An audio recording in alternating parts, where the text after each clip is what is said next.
What if the nicest thing you could do for your business was actually hurting it? Most people think kindness is always good. Be warm. Be generous. Make people like you. That's the advice we hear everywhere. But there's a strange pattern that shows up again and again in business. The nicer some professionals get with their clients, the worse those clients start treating them. Have you ever noticed that? A freelancer bends over backward for a client, says yes to everything, stays available at all hours, and somehow ends up disrespected, underpaid, and overworked. Why does that happen? If you enjoy learning the psychology behind business, money, and human behavior, subscribe now, because every week we break down timeless principles that shape how the world's most successful people and companies actually operate. By the end of this video, you'll understand exactly why closeness can quietly destroy a professional relationship and why the most respected people in any industry are rarely the friendliest ones. Let's start with a story. Picture a young consultant. Sharp, talented, hungry to build a reputation. Early in his career, he lands his first few clients, and he's thrilled. He wants them to like him. Not just respect his work, actually like him. So he treats every client like a friend. He jokes around during calls. He shares personal stories. He replies to messages at 11 p.m. because he doesn't want to seem unavailable. He wants to be seen as easygoing, approachable, someone people enjoy working with. At first, it feels like it's working. Clients are warm back. They send friendly messages. They say things like, "You're different from other consultants, you actually feel like a friend." He takes that as a compliment. But slowly, something shifts.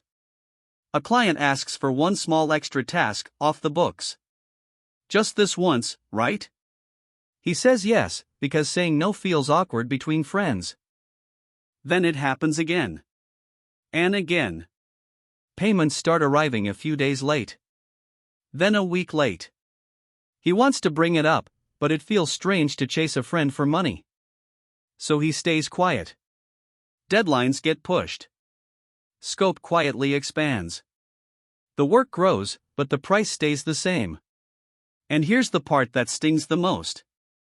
The friendlier he becomes, the less seriously his time is treated. The warmer the relationship gets, the more his boundaries seem to disappear. He starts noticing a pattern. His clients don't respect him less because his work got worse. His work stayed excellent the entire time. They respect him less because the relationship changed shape. It stopped feeling professional. And professional is exactly what earns respect in business. This wasn't a personal failure. It wasn't bad luck. It was something deeper. Something psychological, playing out the exact same way in agencies, freelance businesses, law firms, and boardrooms all over the world. There's a reason friendliness can quietly erase authority. There's a reason the most respected professionals stay warm, but never fully close. And once you understand why this happens, you'll never look at your client relationships the same way again. So what actually happens in someone's brain when a professional relationship turns personal? There's a principle psychologists call authority bias. We naturally give more respect, more trust, and more compliance to people we perceive as separate from us. Someone with clear expertise. Someone with structure. Someone who isn't just one of us. Think about it. You don't argue with your doctor's advice the same way you'd argue with a friend's opinion. You don't negotiate a lawyer's fee the way you'd haggle with a buddy. The distance itself creates the respect. Now here's what happens when that distance disappears. The moment a client starts seeing you as a friend instead of a professional, something shifts in their mind, often without them even realizing it. You stop being the expert they hired. You become someone they know. And people don't feel guilty pushing boundaries with someone they know. They feel guilty pushing boundaries with someone they respect as an authority. That's the trap. Friendliness feels like connection. But too much of it quietly erases the authority that made them hire you in the first place. Let's go back to our consultant. At first, the shift is small. A client sends a message at 9 p.m., something casual, half-joking. He replies right away, because that's what a good friend would do. The client notices. Next time, the message comes a little later. And he still replies. Weeks later, a client asks for a favor. Since we're close, could you just help with this one extra thing? Off the clock, obviously. And because saying no feels like rejecting a friend, not just declining a work request, he says yes. Each yes seems small in the moment. But together, they send a message. The message is this: my time doesn't have firm value. My boundaries are negotiable. I am approachable, always, no matter the hour or the ask. And once a client believes that, it's incredibly hard to reverse. This is exactly why certain professions are trained, almost drilled, to maintain distance. Therapists are taught never to become personal friends with clients, even ones they deeply like. Doctors keep a clinical tone, even with patients they've treated for years. Lawyers stay measured and formal, even during casual conversation. It's not because these professionals are cold. Most of them are warm, caring people. It's because they understand something most of us never get taught. Distance isn't the opposite of trust. Distance is often what protects trust. A therapist who becomes a client's close friend loses the ability to be objective, and the client loses a source of unbiased guidance. A doctor who blurs the line risks patients ignoring hard medical advice because it's just their friend talking. The moment the relationship changes shape, the authority inside it changes too. Business works the exact same way, even if nobody teaches it that clearly. The consultant in our story wasn't failing because his skills weakened. He was failing because his position weakened. He stopped being the professional in the room. He became just another person in the conversation, easy to push, easy to delay, easy to renegotiate. And that's the real cost of trading respect for closeness. It doesn't happen all at once. It happens one small yes at a time. The same principle doesn't just play out between people. It plays out between brands and the customers who buy from them. Some of the most respected companies in the world understood this decades ago. They built entire business models around staying just a little out of reach. Take Rolex. You can't just walk into a store and buy any Rolex you want. Popular models often have waitlists that stretch for years. The brand doesn't rush to meet demand, even though it easily could produce more watches. Why? Because distance creates desire. If Rolex became instantly available to everyone, warm, accessible, easy to get, it would lose the exact thing that makes people want it.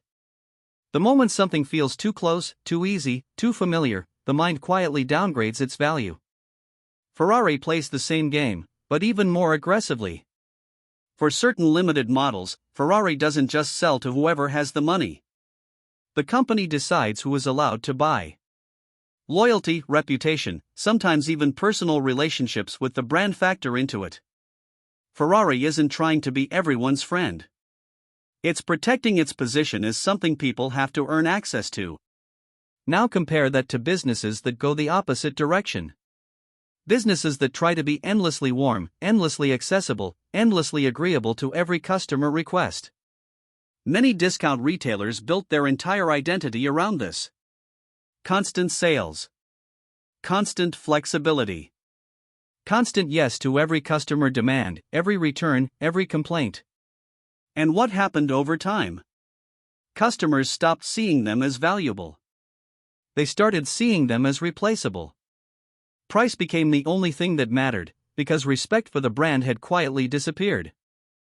This is the same pattern from our consultant story, just playing out on a company-wide scale. The businesses that stay a little firm, a little structured, a little less desperate to please, tend to hold their value. The businesses that bend for everyone, that treat every customer request like a friend's favor, slowly lose their pricing power and their authority in the market. It's not that these companies are unfriendly. Rolex has excellent customer service. Ferrari treats its buyers with real care. But warmth, in both cases, exists inside a structure. It never replaces the structure. That's the key lesson hiding inside all of this. Distance isn't rejection. Distance is what protects value. A brand that's available to everyone, all the time, on any terms, starts to feel ordinary. A professional who's available to every client, at every hour, for every request, starts to feel replaceable too. The businesses and professionals who last, who actually build long-term respect and pricing power, understand something the rest miss. You don't earn lasting trust by removing every boundary. You earn it by holding a few, consistently, no matter how close the relationship gets. Our consultant didn't need to become cold to fix his problem. He needed to become structured. And that difference, structure without coldness, is exactly what separates the professionals people take seriously from the ones people quietly take advantage of. So how do you actually fix this, without becoming distant, robotic, or cold? This is where most people get it wrong. They hear set boundaries and think it means becoming harder to work with. Less friendly. More guarded.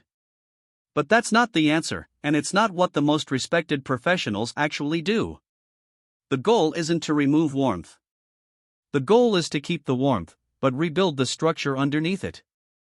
Let's look at the mistakes first, because they're worth naming clearly. Mistake 1: over-communicating personally. Replying to every message the second it arrives, even at night, even on weekends. It feels like great service. In reality, it teaches clients that your time has no edges. Mistake 2: discounting out of guilt. Lowering a price or waiving a fee, not because the work changed, but because saying no felt uncomfortable. This one is sneaky, because it disguises itself as kindness, when really, it's just avoidance. Mistake 3: accepting scope creep to be nice. Saying yes to extra tasks outside the agreement, again and again, without adjusting the price or the timeline. Each yes feels small. Together, they quietly redefine what the client believes they're allowed to ask for. Mistake 4: staying silent on late payments. Letting invoices slide because bringing it up feels awkward, especially with a client who feels more like a friend. This one often costs the most, literally. Now here's the framework that fixes all four, without sacrificing warmth. Part 1: Clear communication. Set expectations early, and say them out loud instead of assuming they're understood. Response times, working hours, what's included, what isn't. This isn't cold. It's actually a form of respect, because it removes confusion before it becomes resentment. Part 2: Consistent standards. Whatever the boundary is, apply it the same way every time, with every client. Not stricter for strangers and looser for people you like. Consistency is what makes a boundary feel like a policy instead of a mood. Part 3: Warmth without over-familiarity. You can still be kind, still be personable, still build genuine rapport. Ask about someone's weekend. Celebrate their wins. Just don't let that warmth quietly replace the agreement underneath it. Friendly tone, professional terms. Both at once. Here's a simple way to picture it. Warmth is the tone of the relationship. Structure is the foundation of it. You need both. But when structure disappears and only warmth remains, the relationship stops being professional. It becomes personal, and personal relationships don't come with invoices, deadlines, or consequences attached. Our consultant eventually figured this out, though it took a few painful years to get there. He didn't become distant. He didn't stop being friendly. He just started saying things earlier. Things like, I want to make sure this fits within our original scope, or, just a reminder, payment was due last week. Small sentences. Uncomfortable at first. But over time, something changed. Clients didn't like him less. They respected him more. And that's the part almost nobody expects. Boundaries don't push people away. They tell people exactly how to treat you. And most clients, most people in general, will follow whatever standard you set, as long as you set it clearly, and hold it consistently. Here's the question worth sitting with. If being nicer doesn't earn respect, what does? Let's go back to where we started. A young professional, trying so hard to be liked, that he quietly gave away the thing that mattered more. Not his talent. Not his effort. His authority.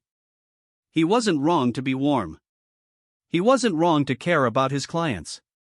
The mistake was believing that warmth alone would earn him respect. It doesn't. Respect comes from something else entirely. Think back to Rolex. Think back to Ferrari. These brands aren't respected because they're the friendliest option available. They're respected because they hold a line, consistently, no matter who's asking them to cross it. That line is exactly what tells the world, this has value, this isn't available on just any terms. The same is true for people. The professionals who last, who get referred, who get paid on time, who get taken seriously in the room, aren't usually the ones who said yes to everything.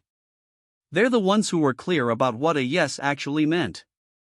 This is the identity shift that changes everything. Somewhere along the way, our consultant stopped asking himself, how do I get this client to like me, and started asking, how do I get this client to respect the value of my work? Those two questions sound similar. They are not the same question. And the answers they lead to are almost opposites. Liking someone is easy. It fades the moment things get inconvenient. Respect is different. Respect holds, even when things get uncomfortable, even when a deadline gets tight, even when an invoice is overdue.